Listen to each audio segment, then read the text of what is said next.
నగదు తక్కువ బంగారం ఎక్కువ. BNR gold and diamonds, Vijayawada, Bengaluru, Vizag.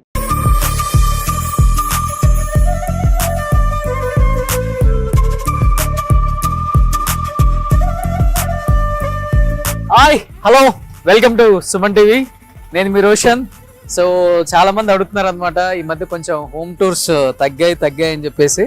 So home tours in the sense తెలిసిందే కదా, వాళ్ళు సాధించిన అచీవ్మెంట్స్ ఒకసారి చూపించండి. డెఫినెట్ గా మేము కూడా చాలా ఇన్స్పైర్ అవుతామని చెప్పారు కాబట్టి, సో దానిలో భాగంగా మధ్యలో చాలా మంది రాజకీయ నాయకుల హోమ్ టూర్స్ కూడా మనం చేసాం. ఎస్, ఇప్పుడు నేను ఒక పొలిటీషియన్ ఇంటి దగ్గరికి వచ్చాను అనమాట. ఆయన ఎవరో కాదండి, జెట్టి కుసుమ్ కుమార్. ఈయన గురించి చెప్పాలంటే కాంగ్రెస్ పార్టీలో చాలా కీలకంగా వ్యవహరించిన ఒక వ్యక్తి అని చెప్పుకోవచ్చు. వాళ్ళ తాతగారు కావచ్చు, లేకపోతే వాళ్ళ నాన్నగారు కావచ్చు, వాళ్ళ అమ్మగారు వాళ్ళ తాతగారు కావచ్చు. వాళ్ళ అమ్మగారు వాళ్ళ తాతగారు చూసుకుంటే మనకి ఉప్పు సత్యాగ్రహంలో కూడా పోలీస్ స్టేషన్కి వెళ్ళిన రోజులు ఉన్నాయి. వాళ్ళ నాన్నగారు జెట్టి నాగేశ్వరరావు గారు కావచ్చు, వాళ్ళ మామగారు కావచ్చు, వీళ్ళందరూ కూడా క్విట్ ఇండియా ఉద్యమంలో కూడా పాల్గొన్నారనమాట. ఎన్నో కీలకమైన పదవులు అధిరోహించినప్పటికి కూడా ఎప్పుడు కూడా మేము ఇది అని చూపించుకొని ఒక కుటుంబం అని చెప్పుకోవచ్చు. చాలా సాదా సీదా సంగారెడ్డి దగ్గర ఒక గ్రామంలో పుట్టిన జెట్టి కుసుమ్ కుమార్ గారు. సో ఉద్యోగిత లాయర్ అయినప్పటికీ తర్వాత నిర్మాణ సంస్థ కావచ్చు, లేకపోతే మన రియల్ ఎస్టేట్లో కావచ్చు, ఎన్నో రంగాలలో తనదైన శైలిలో ఒక మంచి వ్యాపారవేత్తగా పేరు తెచ్చుకున్నారు. At the same time Congress పార్టీకే కాకుండా గాంధీ కుటుంబానికి కూడా నమ్మిన బంటుగా ఆయన వ్యవహరించడం జరిగిందనమాట. సో జెట్టి కుసుమ్ కుమారు మన ఇప్పుడు present chief minister Revanth Reddy గారికి కూడా క్లాస్మేట్ అనమాట. సో ఇప్పుడు అర్థమైందా మీకు? ఎన్నో విశేషాలు ఆయన దగ్గర నుంచి తెలుసుకునే ఒక మంచి అవకాశం నాకు దొరికింది కాబట్టి ఈరోజు జెట్టి కుసుమ్ గారితో మాట్లాడి ఆయనతో చాలా చాలా విశేషాలు షేర్ చేసుకున్నాం. Please come. సో ఇది ఆయన కోట అనమాట. చూస్తే ఎలా ఉంది ఈ కోట?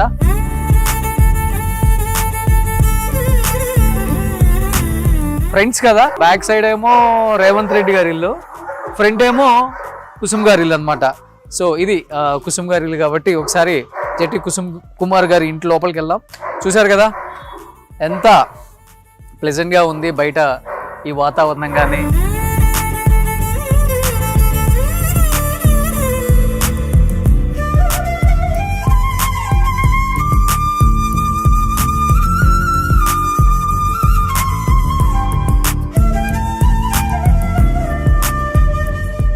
ఆయన కట్టుకోవడం కూడా ఒక రాజకోటలా కట్టారనమాట. చూస్తే అర్థం అవుతుంది మీకు. ప్యాలెస్ లాగా ఉంది, మీజాపూర్ ప్యాలెస్ అంటారు కదా. సో మీజాపూర్ ప్యాలెస్ లాగే కట్టారు. సో ఒక్కొక్కరిది ఒక్కొక్క టేస్ట్ కదా. కొంతమందికి డ్రీమ్స్ ఉంటాయి, చిన్నప్పుడు నేను ఇల్లు అలా కట్టుకోవాలి, ఇలా కట్టుకోవాలి, ఇలాంటి లైఫ్ స్టైల్ లీడ్ చేయాలి అనుకుంటాం కాబట్టి. సో ఫ్రంట్లో ఒక రాజ్ మహల్ లాగా దీన్ని ఎలివేషన్ అయితే ఇలా చేశారు.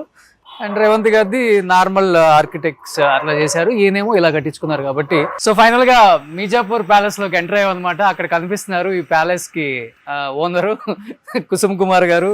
సో కుసుమ్ గారు, how are you sir? Thank you, welcome. So sir అంటే కన్నా అన్న అంటాం బెస్ట్ ఏమో. సో థ్యాంక్ యూ అన్న, థ్యాంక్ యూ సో మచ్. కాదు, మైసూర్ ప్యాలెస్ మైసూర్లో ఉండాలి కానీ హైదరాబాద్లో మైసూర్ ప్యాలెస్ ఉందేంటి? ఇదే నాకున్న టేస్ట్ ప్రకారం అట్లా డిజైన్ అట్లా వచ్చింది. నాకున్న టేస్ట్ ప్రకారం అలా కట్టుకోవడం జరిగింది. కష్టం కదా మెయింటైన్ చేయడం. వైట్ హౌస్ లో ఎలా మెయింటైన్ చేస్తున్నారు ఏంటి అసలుకి? ఈ బయట ఇలా రావాలని ఎలివేషన్ ఎవరిది? సేమ్ మైసూర్ ప్యాలెస్ అంటే యూరోపియన్ స్టైల్, ఆ స్తంభాలు, గ్రాండియర్, ఈ స్టేర్ కేసు ఇలా ఉండాలని చెప్పేసి ఓకే అనుకున్నాను. ఆర్కిటెక్ట్ ఇచ్చాను, ఆయన ఫస్ట్ డిజైన్ ఇదే ఇచ్చేసారు. వెళ్ళేటప్పుడు అనుకుంటారేమో అందరూ మైసూర్ ప్యాలెస్ ఏడ కూడా ఒకటి ఉంది మైసూర్లో కన్నా కూడా. జనరల్గా వెళ్ళే వాళ్ళందరూ చూస్తూనే ఉంటారు కదా, ఎందుకంటే చాలా డిఫరెంట్గా ఉంటుంది. ఇలాంటి ఆర్కిటెక్ట్స్ చాలా చాలా అరుదుగా ఉంటాయి అనమాట ఎలివేషన్స్ ఎక్కడైనా కానీ. మీరు హైదరాబాద్లో రే చూస్తారు, ఎస్పెషల్లీ జూబ్లీ హిల్స్లో ఇలాంటి ఇల్లు ఇంకెక్కడ లేదు, ఇలాంటి ఎలివేషన్ ఉన్నది. అంతేనా? చాలా మంది ఉంటుంది అంటే నేను చెప్పేది ఇది, ఇల్లు ఇటువంటిది. ఒకసారి చూడండి, పైన చూస్తే మీకు అర్థమవుతుంది. ఈ ఎలివేషన్ చాలా రేర్ అనమాట, చాలా రేర్గా ఇలా కట్టించుకుంటారు. ఒక్కొక్కళ్ళు ఒక్కో టేస్ట్ అనుకోండి, అది వేరే విషయం. సో వెనకనే మీ ఫ్రెండ్ కేకేస్తే పలికి అంత దూరంలో ఉన్నారు కదా, ఇంటానికే. సో లోపలికి వెళ్దాం ఒకసారి.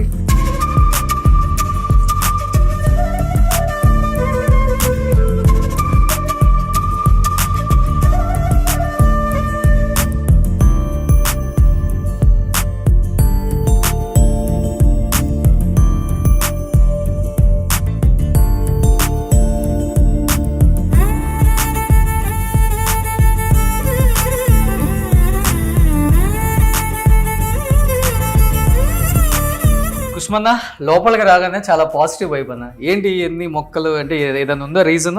ఇది అంటే జనరల్గా అన్ని మొక్కలన్నీ మా ఇంట్లో అంటే నేచర్లో కలిసి ఉండాలి అనేది, ఇంటి బయటే కాకుండా ఇంటి లోపల కూడా ఓకే గ్రీనరీ ఉండాలనే దాని ఉద్దేశంతో ఓకే ఇవన్నీ పెట్టుకోవడం. ఇది పెట్టుకుంటే బాగా కలిసి వచ్చిందని చెప్తారు. ఇదంతా మా వైఫ్ చూస్తూ ఉంటాం. Okay okay okay. సో లోపలికి రాగానే చూసారు కదా మొక్కలతో మొత్తం హాల్ మొత్తం నిండిపోయింది అనమాట. సో ఇది ఎవరైనా గెస్ట్ వస్తే డ్రాయింగ్ రూమ్.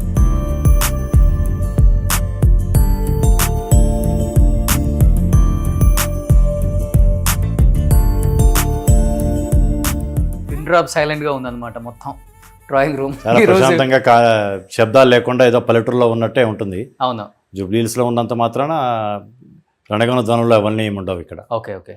సో ప్రశాంతంగా ఉంటుంది. సో ఇక్కడ కనిపిస్తుంది, ఇక్కడ చూడొచ్చు మీరు. బాగా 1994లోనే ఆయన జనరల్ సెక్రటరీగా చేశారనమాట కాంగ్రెస్కి. అండ్ సోనియా గాంధీ గారు అప్పుడు ఇంకా రాజకీయాల్లోకి రాలేదు, ఎవరికి రాజకీయ నాయకులకి అపాయింట్మెంట్ ఇచ్చేది కాదు. ఓకే. నేను రాజీవ్ గాంధీ ఫౌండేషన్లో కూడా కొంచెం కీలకంగా ఉండేవాడిని కాబట్టి రాజీవ్ గాంధీ గారి ఫ్రెండ్ ఆయన పిఎస్ జార్జి గారి ద్వారా ఆ టైంలో నాకు సోనియా గాంధీ గారు అడిగినట్టే అపాయింట్మెంట్ ఇచ్చేది. ఓకే. 94 31 years బ్యాక్ ఫోటో అది. రాజీవ్ గాంధీ గారు చనిపోయిన 3 yearsకి. ఓకే. సో చెప్పాలంటే మరి ముఖ్యమంత్రుల కన్నా మీరే ఎక్కువ పవర్ఫుల్ అనమాట ఆ కుటుంబానికి దగ్గరే. Okay okay.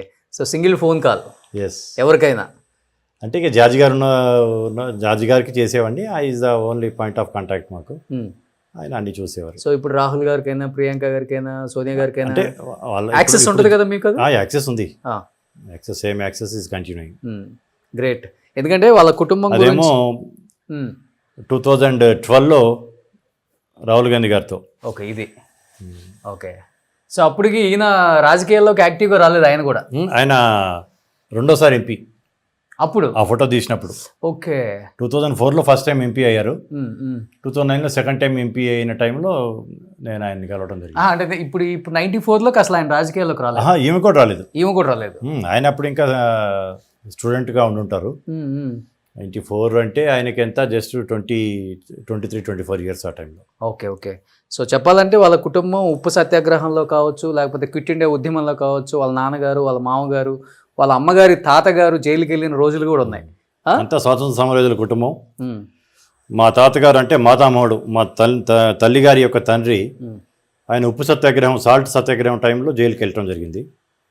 మా నాన్నగారు మా బాబాయ్ క్విట్ ఇండియా మూమెంట్లో జైలుకి వెళ్ళటం జరిగింది. నాగేశ్వరరావు గారు అంటే టోటల్ మా కుటుంబం అంతా స్వాతంత్ర సమరయోధుల కుటుంబం, గాంధీజాన్ని ఫాలో అయ్యే కుటుంబం. Okay okay.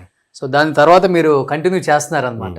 సో కాంగ్రెస్ పార్టీకి నమ్మిన బంటు కుసుమ్ కుమార్ గారు ఒక రకంగా చెప్పాలంటే. సో కాంగ్రెస్ పార్టీకే నమ్మిన బంటు అనమాట. అలా ఉన్నారు కాబట్టి ఈరోజు పదవులు వచ్చినా రాకపోయినా అదే పార్టీని నమ్ముకొని, సో తను నమ్ముకున్న సిద్ధాంతం ప్రకారం నడుచుకుంటూ వెళ్తున్న వ్యక్తులు చాలా అరుదుగా ఉంటారు. ఎందుకంటే ఫైనాన్షియల్గా కూడా చాలా స్ట్రాంగ్ ఆయన అయినప్పటికి కూడా ఇవన్నీ కాదు, నన్ను నమ్మిన పార్టీ, నేను నమ్మిన పార్టీ కోసం ఎంతవరకైనా నిలబడొచ్చు అని చెప్పేసి ఆయన ఉన్నారు కాబట్టి నిజంగా గ్రేట్ అన్న. అలా ఎవరు ఉండరు. లేకపోతే మీరున్న పొజిషన్కి ఒక ఎమ్మెల్యేనో మినిస్టర్ కూడా అవ్వచ్చు కూడా. అంటే నాకు ప్రశ్న నుంచి కూడా ప్రత్యక్ష రాజకీయాల్లో ఇంట్రెస్ట్ లేకపోవటం. ఓకే. టికెట్లు ఎప్పుడు అడగకపోవటం, వాళ్ళు ఇస్తామన్నా కానీ సున్నితంగా నేను ఆర్గనైజేషన్లోనే పనిచేస్తాను అనే దాని మీద నేను ఒక పట్టు ఉంటుంది గట్టిగా అన్ని వర్గాల మీద, అన్ని నియోజకవర్గాల మీద. నాకు ఆ ప్యాషన్ ఆర్గనైజేషన్లో NSUI, Youth Congress working president స్థాయిలో ఉండి ఇప్పుడు జాతీయ స్థాయిలో పనిచేస్తుంది కూడా. ఓకే. ఆర్గనైజేషన్ పనిచేయటమే నాకు ఎక్కువ ఇంట్రెస్ట్ చట్టసభల కంటే కూడా. గ్రేట్. సో ఇక్కడ మీ నాన్నగారు స్వాతంత్ర సమర యోధులు జట్టి నాగేశ్వరరావు గారు, అమ్మగారు యశోదాదేవి గారు. ఓకే. సో నాన్నగారు 2015లో చనిపోయారు. అమ్మగారు 21లో చనిపోయారు. ఓకే. ఏంటి అన్ని ఇళ్ళల్లో తుపాకులు చూశాను, మీ ఇంట్లో ఇదేంటి గొడ్డల్లో చూసాను? అంటే జనరల్గా కమ్మ అంటేనే వారియర్స్ కమ్యూనిటీ. ఓకే. హలం బట్టి పొలాన్ని దున్నగలం. ఓకే. కలాన్ని బట్టి శాసనాలు రాయగలం. ఓకే. కత్తి బట్టి యుద్ధాలు చేయగలం. ఓకే. అంటే రాణి రుద్రమదేవి వారసులం మేము. మా ఫ్యామిలీస్ కూడా ఫస్ట్ నుంచి కూడా వ్యవసాయం, పెద్ద రైతు భూస్వాముల కుటుంబం. ఓకే.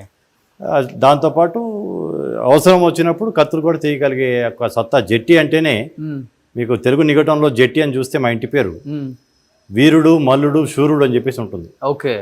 పర్యాయ పదాలు. సో రుద్రందేవి గారు వారసులా మీరు? అంటే కమ్మ కమ్యూనిటీ మొత్తం రుద్రందేవి గారి వారసులమే ఓ కదా. అట్లా వస్తుంది. Okay okay okay. కమ్యూనిటీ పరంగా చెప్తున్నా. దానికోసం సింబాలిక్ గా ఇవి అంటే మాకు ఇంట్రెస్ట్ అవన్నీ ఇక తుపాకులు కాకుండా ఆ డాలు ఖడ్గాలు అక్కడ కత్తులు. ఓకే. అవి జారి పడితే కింద పడదు పడదు పడదు. అవి షార్ప్గా ఉన్నాయా? షార్ప్గానే. అమ్మ కొంచెం జాగ్రత్తగా ఉండాలి. సో ఇది మొత్తం హాల్, ఎవరైనా మెయిన్ ఇంపార్టెంట్ గెస్ట్లు ఇది ఫ్యామిలీ లివింగ్. Okay okay. అది పూజ గది. సో ఇక్కడ పూజ గది వచ్చింది. ఎన్ని ఇయర్స్ అయిపోయింది ఇల్లు కట్టింది? ఇది 13 ఏళ్ళు అయింది. 13 ఏళ్ళు అయింది. ఓకే. 13 years.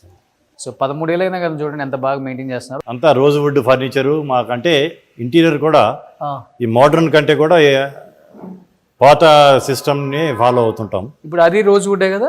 అది అంతా రోజ్ వుడ్. ఉంటుంది. 20 lakhs ఉంటుంది. అది 20 lakhs ఉంటుందా? కొంచెం ఎక్కువే ఉంటుంది కానీ ఎంత ఉంటుందో అనేది ఎగ్జాక్ట్లీ ఇప్పుడు ఎంత ఉంటుందో తెలియదు. ఓకే. మైసూర్ నుంచి తెప్పించాం అది. సో పేరుకే ఇల్లే వరకు అంతా మైసూర్ జరుగుతుంది. Okay okay. మైసూర్ ప్యాలెస్ లుక్కే కాదు, ఇంట్లో ఫర్నిచర్ కూడా మైసూర్ అంటే ప్యాలెస్ దాన్ని ఆ రోజ్ వుడ్ని తొలిసి దాంట్లో అంతకుముందు ఇది పెట్టేవాళ్ళు ఏనుగు దంతాలు అవి. ఇప్పుడు అది నిషేధం కాబట్టి అక్రిలిక్ పెడుతున్నారు. ఓకే. ఓన్లీ ఎలిఫెంట్స్ పెట్టారు. ఓకే. ఇది ఇప్పుడు ఇదంతా కూడా రోజు వుడ్డే మొత్తం? Total rose would. ఆ ఉయ్యాల కానీ అదంతా అది కూడా మైసూర్దే. ఆ ఉయ్యాల కూడా బా ఎంత ఎన్ని కోట్లు అయిందన్న ఫర్నిచర్కి? అవుద్ది బాగానే. మొత్తం ఇండ్లు మొత్తం రోజు వుడ్డే అంతా బెడ్రూమ్స్ అవన్నీ కూడా రోజ్ వుడ్. ఓకే. సో పైన ఓన్లీ బెడ్రూమ్సా? 3 bedrooms అండ్ హోమ్ థియేటర్ అవన్నీ ఉంటాయి. సో ఇప్పుడు కనిపిస్తుంది కదా, ఇది కంప్లీట్గా మొత్తం ఫస్ట్ ఫ్లోర్ అంతా బెడ్రూమ్స్ వచ్చినాయి అనమాట. అండ్ పైన హోమ్ థియేటర్ అంతే. ఇంకా హోమ్ థియేటర్, ఆ పైన జిమ్. జిమ్ కూడా? ఓకే. జిమ్ చేస్తుంటారు మీరు ఇంట్లోనే? ఓ సూపర్. సో ఓవరాల్గా చూసాం కదా. సో రోజ్ వుడ్ ఫర్నిచర్తో చాలా బ్యూటిఫుల్గా ఉందన్నమాట హౌస్.